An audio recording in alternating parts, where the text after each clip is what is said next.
Acropolis museum जो Greece के Athens शहर में है, वहाँ जादूगर की वो छड़ी जिसमें देवताओं की शक्ति थी टूटी हुई डिस्प्ले में रखी होती है। तभी अचानक दो लोग प्राचीन यूनानी योद्धाओं के भेष में वहाँ पहुंचकर उस छड़ी को अच्छे से देखते हैं और फिर उसके कांच को हटाकर अपना हेलमेट उतारते हैं। असल में वो दोनों गॉड टाइटन एटलस की बेटियां थीं। बड़ी बेटी हेस्परा और छोटी बेटी कैलिप्सो। वो दोनों छड़ी के एक एक हिस्से को जैसे ही उठाती हैं, उनके अंदर बिजली की ताकत दौड़ पड़ती है। तभी गार्ड्स वहाँ आकर कैलिप्सो को रोकते हैं, पर वो उसके कान में कुछ कहती है। तुरंत उस गार्ड की आंखें पूरी काली हो जाती हैं। वो उनका सेवक बन चुका था और वो दूसरों को भी अपने जैसा बनाने लगता है। कैलिप्सो की ताकत थी, वो किसी से भी कुछ भी करवा सकती थी। उसके लिए उसको सामने वाले से बस वो बात बोलनी पड़ती है। लोग ये सब देख डर के भागने लगते हैं। तभी हेस्परा एक मंत्र बोलती है और पल भर में वहाँ मौजूद सभी लोग मिट्टी की मूर्तियों में बदल जाते हैं। फिर कैलिप्सो अपनी बहन से कहती है, चलो अपना काम शुरू करते हैं। तो हेस्परा उसको समझाती है कि जब तक ये छड़ी जुड़ नहीं जाती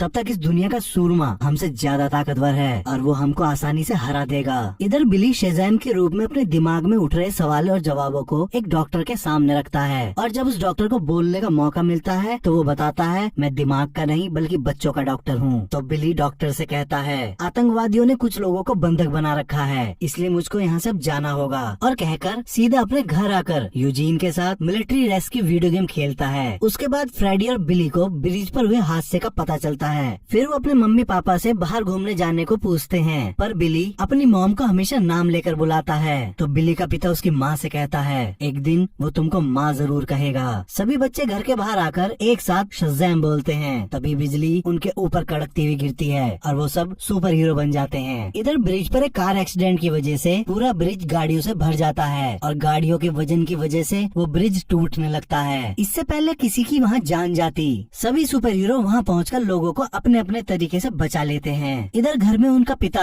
फ्रेडी के सुपर हीरो अवतार को इंटरव्यू देता देख उसकी माँ से कहता है, क्या ही तुमको कुछ जाना पहचाना सा नहीं लगता? और अपने बच्चों को देखने के लिए जैसे ही खड़ा होता है तभी सारे बच्चे वापस आ जाते हैं। फिर वो घर के एक दरवाजे को पोर्टल की तरह यूज करके सीधा जादूगर की गुफा में आ जाते हैं। उस जगह को उन्होंने अपने सामानों से भर रखा था। बिली यूजीन को बुलाने के लिए उस जगह जाता है जिसको वो लोग दरवाजों का कमरा कहते हैं। फिर बिली सबको साथ बैठाकर आज के बचाव अभियान में हुई कुछ गलतियों को सुधारने के लिए बातें करता है, पर एक एक करके सब अपना अपना जरूरी काम बताकर वहाँ से चले जाते हैं। लेकिन बिली मैरी को रोक लेता है। तो मैरी उसको बताती है, तुम हम सबको एक साथ रखने के लिए इतना परेशान मत हो, हम सब साथ हैं, पर तुम 6 महीने बाद 18 साल के होने वाले हो, इसलिए तुमको भी कुछ काम करने की सोचनी चाहिए। 18 साल के होने के बाद हम यहाँ नहीं रह सकते और तुम ये बात जानते हो, क्योंकि सरकार हमारा पैसा देना बंद कर देगी। असल में ये सब जिनके साथ रह रहे थे वो उनके असली माँ बाप नहीं होते, वो सिर्फ अनाथ बच्चों की परवरिश करते हैं जब तक वो 18 साल के नहीं हो जाते। उसके बाद मैरी उससे कहती है, कोई भी चीज हमेशा एक जैसी नहीं रहती, और कहकर वहाँ से चली जाती है। बिली फिर अपने आप से कहता है, नहीं, ये गुफा द रॉक ऑफ इटर्निटी हमेशा रहेगी। इधर हेस्परा और कैलिप्सो वापस अपने देवलोक पहुँचती हैं। वहाँ उनका ट्री ऑफ लाइफ पूरी तरह मुरझा गया था और पूरा लोक खंडर बन चुका था। वो वहाँ अपनी जेल में बंद जादूगरों के मुखिया जो शज़ैम के पार्ट फर्स्ट में बिली को सुपर पावर देकर खुद मिट्टी के पुतले की तरह ढह गया था, उसके पास आती हैं। वो हेस्परा की शक्तियों को वापस जागृत देख चौंक जाता है। तो हेस्परा उसे बताती है, तुमने हम सभी देवताओं की शक्तियों को छीन लिया था। तो जादूगर उनसे पूछता है, तुम लोग पृथ्वी पर कैसे पहुँच पाए? मैंने तो जादुई सुरक्षा कवच लगाया था और वो सिर्फ तभी टूट सकता था जब वो छड़ी टूट जाए। तो कैलिप्सो उस टूटी हुई छड़ी को उसे दिखाती है। फिर हेस्परा उससे कहती है, ये छड़ी तुमने हमारे पिता के लिए बनाई थी, अब तुम ही से जोड़ोगे। पर जादूगर वैसा करने से साफ मना कर देता है, लेकिन वो दोनों अपनी ताकत से जादूगर से वो छड़ी जुड़वा लेती है। पर जादूगर उस छड़ी को अपने नाखून से खुरच देता है। फिर वो अपने नाखून में छड़ी की धांस को निकालकर अपना संदेश उसको भेजता है जिसने वो छड़ी तोड़ी थी। इधर फ्रेडी स्कूल में आई नई लड़की जिसका नाम एन है, उसको बाकी लड़कों से बुली होने से बचाता है। साथ ही वो उन लड़कों की बहुत मजाक बनाता है, जिससे वो लड़के चिढ़कर फ्रेडी को मारकर गिरा देते हैं। एन को ये सब अच्छा नहीं लगता। तभी वहाँ स्कूल का पियोन आकर फ्रेडी को बचा लेता है। एन खुश होकर फ्रेडी से कहती है, तुमने मुझको उनसे बचाया, और फिर उसको टच करते हुए कहती है, तुम एक हीरो हो, और उससे खुद को क्लास तक छोड़ने को कहती है। फ्रेडी उसको उसकी क्लास तक छोड़ कर आता है। एन को फ्रेडी बहुत अच्छा लगता है। फिर रात को बिली सपने में वंडर वुमन को डेट करता है, पर जैसे ही उसको किस करने के लिए आगे बढ़ता है तभी उसको वंडर वुमन के शरीर पर जादूगर का चेहरा दिखाई देता है और वो बहुत गुस्से से बिली को बताता है कि एटलस की बेटियां तुमको और इस दुनिया को खत्म करने आ रही हैं। तभी बिली की आँख खुल जाती है, वो सारी बात सबको बता देता है। तो मैरी एटलस की बेटियों के बारे में पढ़ते हुए बताती है कि वो एक अलौकिक जीव वृक्ष की रक्षा करती हैं, जिस पर सुनहरे सेब आते हैं और उनके बीजों से ही उनका देवलोक बना था और उसकी रखवाली एक ड्रैगन करता है। फिर वो सब उसके बारे में सारी जानकारी को पता करने के लिए सोचते हैं। तभी पेड्रो एक गुफा का दरवाजा खोलता है और वो सब उसके अंदर जाते हैं। वो जगह एक जादुई लाइब्रेरी होती है। वहाँ पेड्रो सबको एक जादुई पेन से मिलवाता है। उसने उसका नाम स्टीव रखा था। पेड्रो सबसे कहता है स्टीव से कुछ भी पूछ लो, ये सब जानता है। तो बिली उससे एटलस की बेटियों के बारे में सारी जानकारी मांगता है। स्टीव तुरंत उनको उन किताबों के नाम बताता है जिसमें उनके बारे में सारी जानकारी होती है। दूसरी तरफ फ्रेडी एन के साथ स्कूल की छत पर बैठा बात कर रहा होता है। तो वो उसको इम्प्रेस करने के लिए उसके सामने एक सुपर हीरो को बुलाने की बात कहता है। एन यकीन नहीं करती। तो फ्रेडी एक फेक कॉल करता हुआ दीवार के पीछे चला जाता है। तभी एन कुछ सोचती हुई उदास हो जाती है। तो अचानक फ्रेडी शज़ैम की पावर से अपना रूप बदलकर ठीक उसके पीछे आ जाता है। एन उसको देखकर हैरान हो जाती है। फ्रेडी उससे अपने बच्चे वाले रूप की तारीफ करने लगता है। तो एन कहती है मैं उसके जैसे लड़के से कभी नहीं मिली, उसमें अपनापन है। इधर सबको पता चलता है कि एटलस ने जो छड़ी बनवाई थी वो इतनी शक्तिशाली थी, वो देवताओं की ताकत दे भी सकती थी और उनसे वापस ले भी सकती थी। लेकिन जादूगर ने वो छड़ी चुरा ली और देवताओं की शक्ति छीन ली। फिर जादूगरों ने देवताओं के लोग को एक जादुई कवच में बांध दिया, जिससे वो लोग वहाँ से बाहर निकल न पाए। पर छड़ी के टूटने की वजह से वो अब आजाद हैं और वो टूटी हुई छड़ी वो ले गई हैं। फिर उन सबको पता चलता है कि उन सभी देवताओं के नाम का पहला अक्षर ही शज़ैम को बनाता है। फिर बिली को याद आता है कि फर्स्ट पार्ट के एंड में वो छड़ी उसने ही तोड़ दी थी, क्योंकि उसको डर था कहीं डॉक्टर सिवाना फिर से कोई मुसीबत न खड़ी कर दे। तभी पेड्रो किताब दिखाकर उनसे बताता है एटलस की 2 नहीं 3 बेटियां हैं, हेस्परा, कैलिप्सो और तीसरी एंथिया। और वो एंथिया और कोई नहीं बल्कि एन ही होती है। फिर फ्रेडी के पास हेस्परा आकर छड़ी से उसकी ताकत छीन लेती है। फ्रेडी अपने असली रूप में आ जाता है। एन उसको देखकर हैरान हो जाती है। फ्रेडी वहाँ से बचकर भागने लगता है, पर एन अपनी शक्तियों से उसे जाने नहीं देती। तो फ्रेडी को बचाने के लिए उसके सारे साथी आ जाते हैं। कैलिप्सो जैसे ही उनको मारने वाली होती है तभी एन उसको याद दिलाती है हम यहाँ ये सब करने नहीं आए, बल्कि जीवन के वृक्ष का बीज लेने आए हैं, जिसको जादूगर ने कहीं छुपा रखा है। तो हेस्परा वहाँ से निकलने के लिए फ्रेडी को बंधक बना लेती है, साथ ही आधे शहर को एक कवच से बंद कर देती है, जिसको बिली भी नहीं तोड़ पाता। अब उस कवच के अंदर ना तो कोई आ सकता था और ना कोई उससे बाहर जा सकता था। फिर वो फ्रेडी को अपने देवलोक में लाकर उस जादूगर के साथ कैद कर देती है। फ्रेडी जादूगर से वहाँ से निकलने के लिए कहता है, तो जादूगर उसे बताता है यहाँ से निकलना नामुमकिन है और हम यही मरने वाले हैं। इधर बिली अपने साथियों को एक आइडिया बताता है, क्यों ना हम एटलस की बेटियों को बुलाकर फ्रेडी के बदले उनकी पावर देने की बात कहें, लेकिन हम उनको पकड़ लेंगे। फिर वो स्टीव से एक जादुई कागज पर एटलस की बेटियों के साथ बैठकर बात करने के लिए एक लेटर लिखवाता है। उधर देवलोक में हेस्परा फ्रेडी से पूछती है क्या बाकी के सूरमा भी तुम्हारी तरह बच्चे हैं, लेकिन फ्रेडी उनको कुछ नहीं बताता।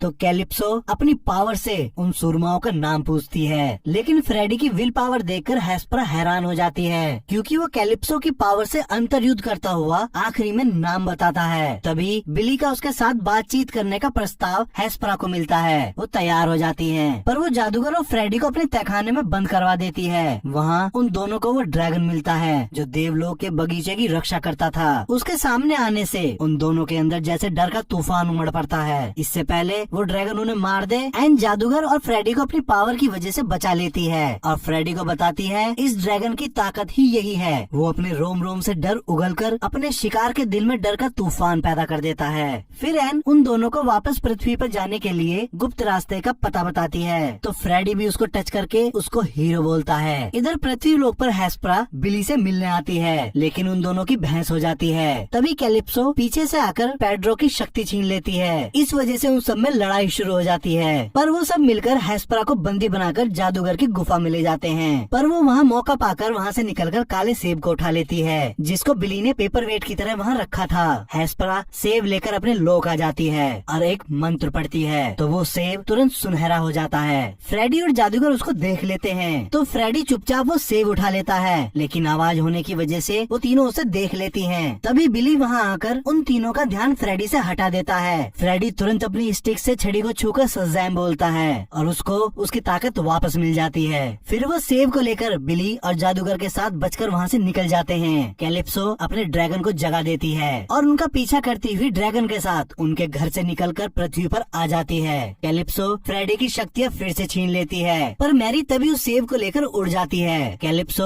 उसकी भी शक्ति छीन लेती है, जिससे सेब और मैरी नीचे गिरने लगते हैं। बिली सेब की जगह मैरी को बचा लेता है। कैलिप्सो उस सेब को लेकर स्टेडियम में जाकर बो देती है। पृथ्वी पर बोने की वजह से वो पेड़ उल्टा असर करता है। वो जीवन देने की जगह शैतानी हो जाता है और आधे शहर तक अपनी जड़ें जमा लेता है। फिर उससे राक्षस पैदा होकर लोगों को मारने लगते हैं। तभी एन फ्रेडी और उसके साथियों के पास आकर कहती है कि वो इन सब को रोकने के लिए हेस्परा को मनाएगी, क्योंकि कैलिप्सो को वही रोक सकती है, और फ्रेडी को किस करके चली जाती है। फिर जादूगर बिली के आत्मविश्वास को जगाने के लिए उससे कहता है, मैंने तुम्हारा चुनाव एकदम सही किया। अब तुम अपने परिवार और इस दुनिया को बचाने के लिए लड़ो। तभी उसकी माँ बिली से अपने असली रूप में आने को कहती है। वो असली रूप में आता है। तभी वो बिली को गले लगा लेती है और उससे कहती है, तुम चाहे कितने ही बड़े हो जाओ, वो घर हमेशा तुम्हारा ही रहेगा। तो बिली की आंखों में आंसू आ जाते हैं। वो पहली बार उनको आई लव यू मॉम कहता है और फिर कैलिप्सो से लड़ने के लिए चला जाता है। इधर हेस्परा और एन कैलिप्सो को बहुत समझाते हैं, पर कैलिप्सो ड्रैगन की मदद से हेस्परा को ही मार देती है और एन की शक्तियाँ छीन लेती है। कार के अंदर डार्ला स्टीव से पूछती है, ये शैतान किससे डरते हैं? तो वो बताता है, इन शैतानों का राजा ब्लैक यूनिकॉर्न से। तो जादूगर उन सबको बताता है, ब्लैक यूनिकॉर्न एक बेहद बेदर्द और बेरहम राजा है और वो इंसानों को पसंद नहीं करता।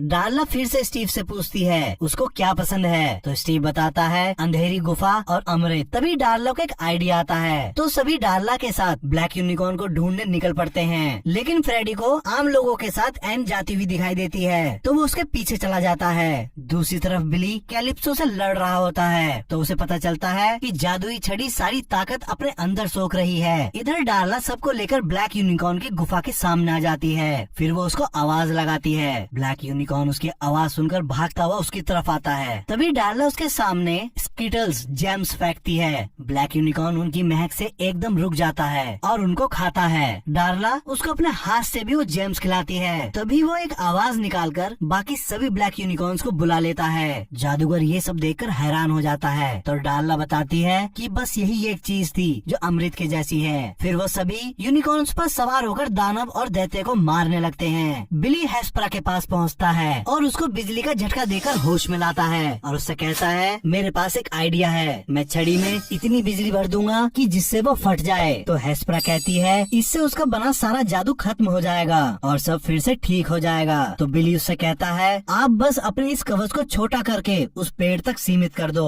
हेस्परा मान जाती है। दूसरी तरफ कैलिप्सो एन के सामने आकर उस पर ड्रैगन की ताकत छोड़ देती है। एन डर से वहीं बैठ जाती है, लेकिन फ्रेडी उसकी ताकत से लड़ता हुआ एन के पास आ जाता है। कैलिप्सो ये देखकर हैरान हो जाती है। इससे पहले ड्रैगन उन दोनों को मार पाता, बिली आकर उन्हें बचा लेता है और कैलिप्सो से छड़ी छीन लेता है और फिर कैलिप्सो और उसके ड्रैगन को अपने पीछे ले जाकर पेड़ के पास रुक जाता है। तभी हेस्परा मंत्र पढ़कर उस कवच को उस पेड़ तक सीमित कर देती है। अब उस कवच के अंदर बिली, छड़ी, कैलिप्सो और ड्रैगन रह जाते हैं। ड्रैगन उस कवच को तोड़ने की बहुत कोशिश करता है, पर तोड़ नहीं पाता। इतने में बिली अपनी फैमिली के पास आकर उन्हें अलविदा कहता है और वापस स्टेडियम में आकर उस छड़ी में बिजली भरने के लिए बिजलियाँ छोड़ने लगता है। वो सारी बिजलियाँ कवच से टकराकर वापस छड़ी में समाने लगती हैं। अब बिली और कैलिप्सो की भयंकर लड़ाई होती है। आखिर में बिली अपनी पूरी ताकत लगाकर छड़ी को ड्रैगन में घुसाकर सज़ैम कहता है। इससे वहाँ पैदा हुई सारी ताकत एक साथ होकर ड्रैगन पर टूट पड़ती है और उसकी रोशनी पूरे कवच को ढक लेती है, जिससे पूरे शहर का ब्लैकआउट हो जाता है। हेस्परा अपना शरीर छोड़ देती है, जिसकी वजह से उसका कवच हट जाता है। पेड़ टूटकर बिखर जाता है और उससे पैदा हुए सारे शैतान और यूनिकॉर्न भी खत्म हो जाते हैं। कैलिप्सो और ड्रैगन भी खत्म हो जाता है, लेकिन इन सब में बिली मर जाता है।